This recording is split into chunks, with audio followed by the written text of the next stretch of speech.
देखिए हम अभी समय है देवगढ़ की जंगल में, और ये हमारे ललितपुर क्षेत्र का लोकेशन है। मतलब आप लोकेशन समझ सकते हैं, जंगल समझ सकते हैं, बहुत ही अच्छा है। और यहाँ पर जो घूमने वाले व्यक्ति हैं वो आकर यहाँ ऐसे सुहावनी जंगल का लाभ उठा सकते हैं। और उनको देखिए जब मन अशांत होता है तो नेचर्स की जगह पर जाना अच्छा लगता है।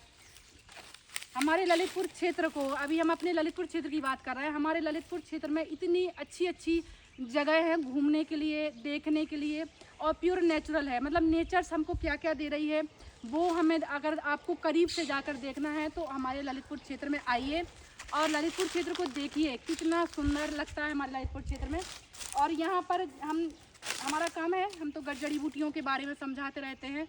और हम एक गाँव की लड़की हैं, और हमारे गांव क्षेत्र में, हमारे आसपास के क्षेत्र में किस प्रकार की जड़ी बूटियाँ उग रही हैं, हमें उनका ज्ञान होना चाहिए।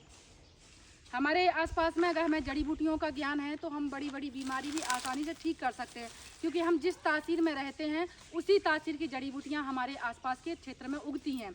तो हमारे क्षेत्र में जो भी जड़ी बूटियाँ उगती हैं बहुत अच्छी तासीर की होती हैं और बहुत अच्छी गुणवत्ता वाली होती है, जिनके रिजल्ट बहुत पावरफुल होते हैं। जैसे लोगों को लगता है कि नहीं एलोपैथिक दवाइयाँ खाने से हमें जल्दी रिस्पांस मिलता है, ऐसा बिल्कुल नहीं है।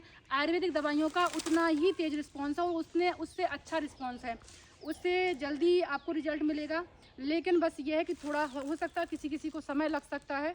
लेकिन जब हमारे यहाँ की जो जड़ी बूटियाँ हम लोग इकट्ठा आदिवासी करते हैं, उनसे इकट्ठा करके वो थोक में बेचते हैं, तो उनको इतना ज़रूर ज्ञान होना चाहिए कि वो जो जड़ी बूटियाँ इकट्ठा कर रहे हैं वो कहाँ से वो इकट्ठा कर रहे हैं और कैसे वो उसको सुखा रहे हैं, क्योंकि सुखाने की विधि का विशेष ध्यान देना है। अगर सूरज की डायरेक्ट रोशनी जड़ी बूटियों पे पड़ती है तो उनकी तासीर थोड़ी नरम पड़ जाती है।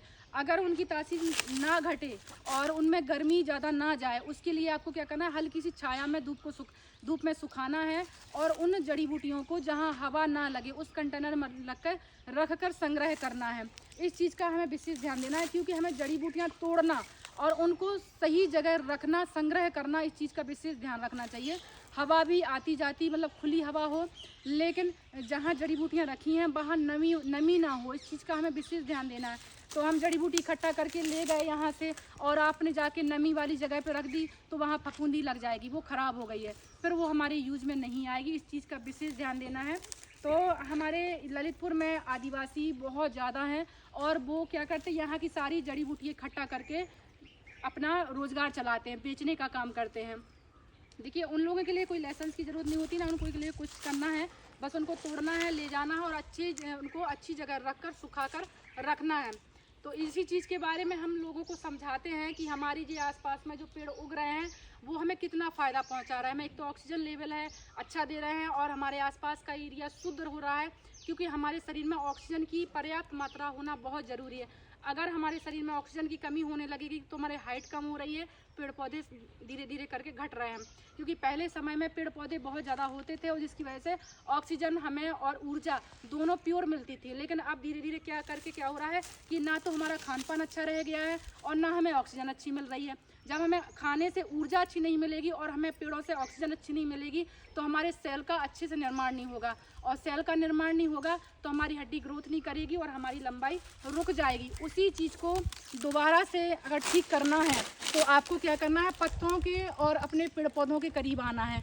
अगर आप इनका पेड़ पौधों का और पत्तों का सही ढंग से प्रयोग करते हैं और जो खाने योग्य चीज़ें हैं उनको अगर आप फॉलो करते हैं और नेचर्स के जो, जैसे मान लीजिए पीपल का पत्ता है, बेल पत्र है, नेचुरल फल है, बेल का फल है, करौंदी है, मकुरिया है, ये मतलब ये जंगली फल हैं, अगर उनको सेवन करते हैं तो आपको बहुत लाभ देखने के लिए मिलेगा। अगर इस तरह की आपको मेरी बताई हुई वीडियो आपको समझ में आती हैं, ये नेचर्स का यदि आपको समझ में आता है तो हमें लाइक, सब्सक्राइब और फॉलो ज़रूर करिएगा, ताकि हम आपको अपने ललितपुर एरिया का अच्छा आपको भाग बता सकें और आपको बता सकें कि जड़ी बूटियों का और पेड़ पौधों का क्या लाभ है।